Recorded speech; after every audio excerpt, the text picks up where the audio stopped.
एक गांव में नमक का व्यापारी रहता था। उसके पास एक गधा था। व्यापारी रोज अपने गोदाम से दुकान तक नमक ले जाने के लिए गधे का इस्तेमाल किया करता था। वह नमक को बोरी में भरकर गधे की पीठ पर लाद देता और उसके साथ साथ चलता हुआ दुकान तक जाता। व्यापारी का गधा आलसी प्रवृत्ति का था। काम से बचने के लिए वह नित्य नए उपाय सोचता रहता था। गोदाम से दुकान तक के रास्ते में एक नदी पड़ती थी, जिस पर एक छोटा पुल बना हुआ था। एक दिन नदी पर बने पुल पर चलते हुए अचानक गधे का पैर फिसला और वह नदी में जा गिरा। नदी के पानी से नमक की बोरी भीग गई। जब तक व्यापारी ने गधे को पानी से निकाला, तब तक बोरी में भरा बहुत सारा नमक घुल चुका था। गधा जब चलने लगा तो उसे बोरी का भार बहुत कम महसूस हुआ और वह खुश हो गया। उसने सोचा कि अपने ऊपर लदे बोझ हल्का करने का ये बहुत बढ़िया तरीका है। अगले दिन वह जानबूझकर नदी में गिर पड़ा। नमक पानी में घुल जाने से बोरी का वजन फिर कम हो गया। उसके बाद से वह हर रोज ऐसा ही करने लगा।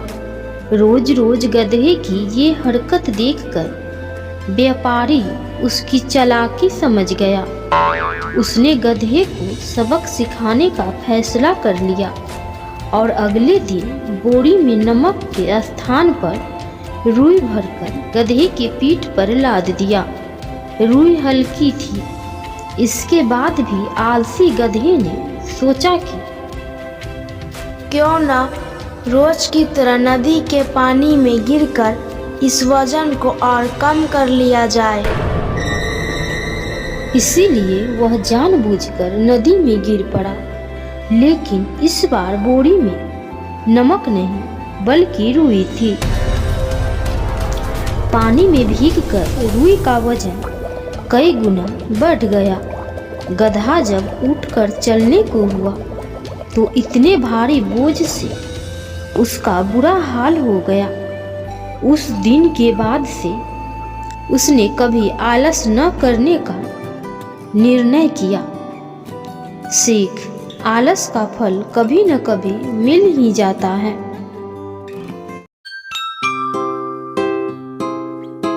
एक घना जंगल था, जहाँ एक खतरनाक शेर रहता था।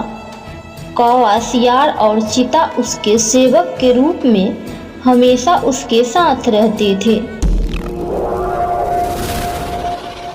शेर रोज शिकार करके भोजन करता और ये तीनों उस बचे हुए शिकार से अपना पेट भरते थे।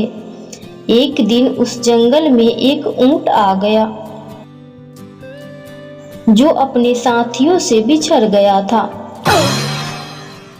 शेर ने कभी ऊंट नहीं देखा था।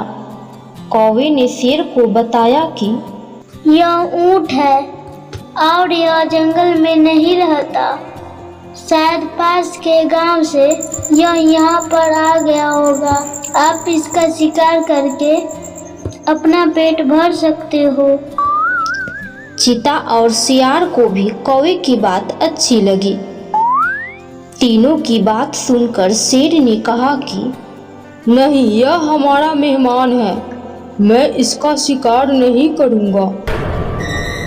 शेर ऊंट के पास गया और ऊंट ने उसे सारी बात बताई कि वह किस प्रकार अपने साथियों से बिछड़कर जंगल में पहुंचा। शेर को उस कमजोर ऊंट पर दया आई और उससे कहा कि आप हमारे मेहमान हैं, आप इस जंगल में ही रहेंगे। कौवा, चीता और सियार इस बात को सुनकर मन ही मन ऊंट को कोसने लगे। ऊंट ने शेर की बात मान ली और जंगल में ही रहने लगा।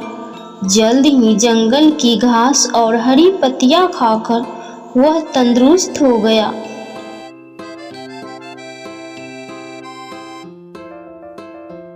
इस बीच एक दिन शेर की जंगली हाथी से लड़ाई हो गई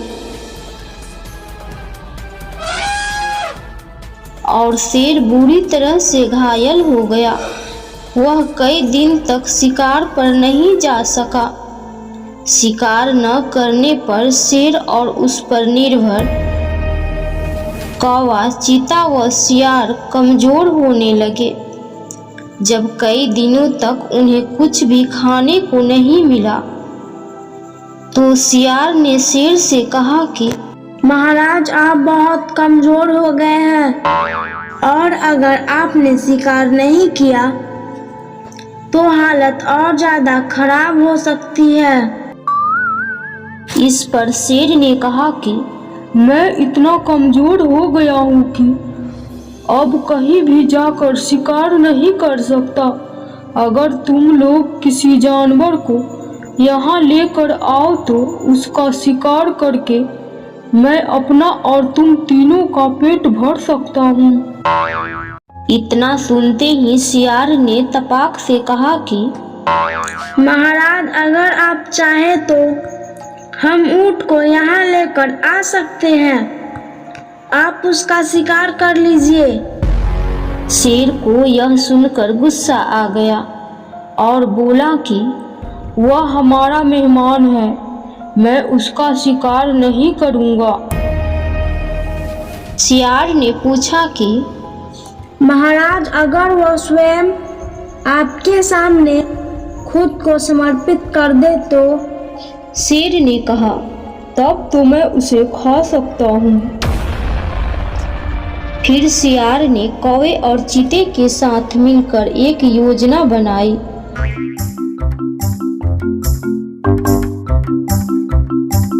और ऊंट के पास जाकर बोलने लगा कि हमारे महाराज बहुत कमजोर हो गए हैं। उन्होंने कितने दिनों से कुछ नहीं खाया है। अगर महाराज हमें भी खाना चाहे तो मैं खुद को उनके सामने समर्पित कर दूंगा। सियार की बात सुनकर कौवा, चीता और ऊंट भी बोलने लगे कि मैं भी महाराज का भोजन बनने के लिए तैयार हूँ। चारों शेर के पास गए और सबसे पहले कौवे ने कहा कि महाराज, आप मुझे अपना भोजन बना लीजिए। सियार बोला कि तुम बहुत छोटे हो, तुम भोजन क्या नाश्ते के लिए भी ठीक नहीं हो। फिर चीता बोला, महाराज आप मुझे खा जाइए। तब सियार ने कहा कि अगर तुम मर जाओगे तो शेर का सेनापति कौन होगा? फिर सियार ने खुद को समर्पित कर दिया। तब कौवा और चीता बोले कि तुम्हारे बाद महाराज का सलाहकार कौन बनेगा? जब तीनों को शेर ने नहीं खाया तब ऊंट ने भी सोचा कि महाराज मुझे भी नहीं खाएंगे क्योंकि मैं तो उनका मेहमान हूँ। यह सोचकर वह बोलने लगा कि महाराज आप मुझे अपना भोजन बना लो।